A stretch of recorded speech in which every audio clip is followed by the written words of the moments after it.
Fala galera, então depois dessa análise da prova de 2013, vamos começar a dar uma olhadinha nessa questão número 1, que, como a gente já comentou várias vezes, a prova ela é muito cronológica.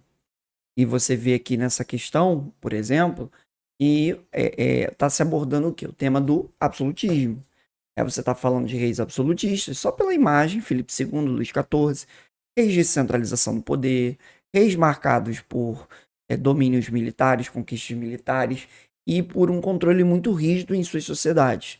Filipe II, por exemplo, vai ser o cara da União Ibérica, que vai dominar as colônias portuguesas entre 1580 e 1640, porque Portugal não vai ter, né, um membro da família real para poder assumir o trono.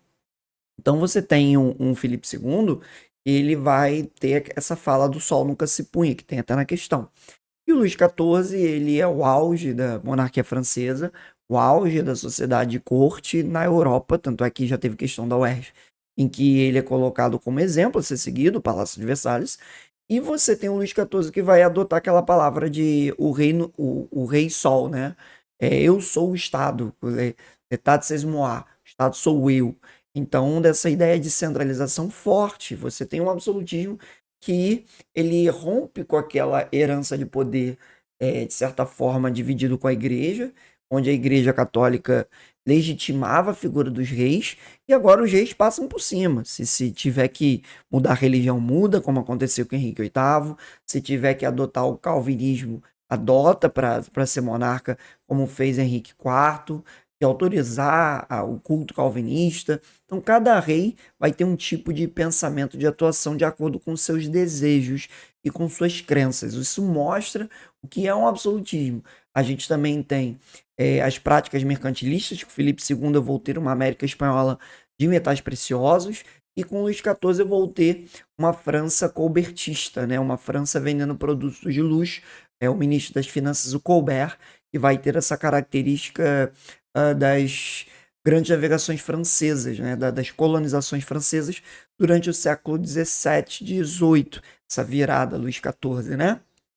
Indique duas medidas estabelecidas pelo poder real que tenham auxiliado a afirmação do absolutismo político e dois fatores que funcionaram como resistência ao processo de centralização política. Cara, duas medidas, a gente pode pensar, por exemplo, unificação da moeda, centralização política, exército nacional permanente,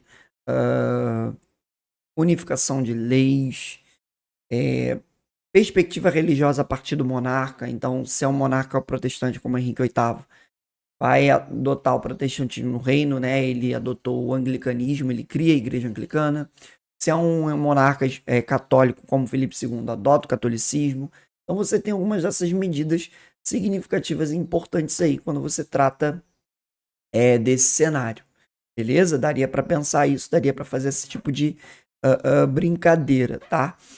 E quando você fala dessa referência de cadê resistência ao processo de centralização, a gente poderia pensar, por exemplo, essa ideia da Igreja Católica, essa de querer manter o seu poder, a manutenção do poder da Igreja, a manutenção dos poderes locais, né? A burguesia que está começando a questionar esse absolutismo lá no século XVIII, vai ter uma eclosão de movimentos que vão colocar em xeque isso aí, né? A perda de poder político de membros da nobreza. Você tem os monarcas que concentram esse poder. Então é uma questãozinha enjoada porque ela pede dois fatores no primeiro, dois fatores no segundo. Ela veio difícil nesse ponto. Beleza? Tranquilo? Questãozinha de boa. Vamos seguir para a próxima questão.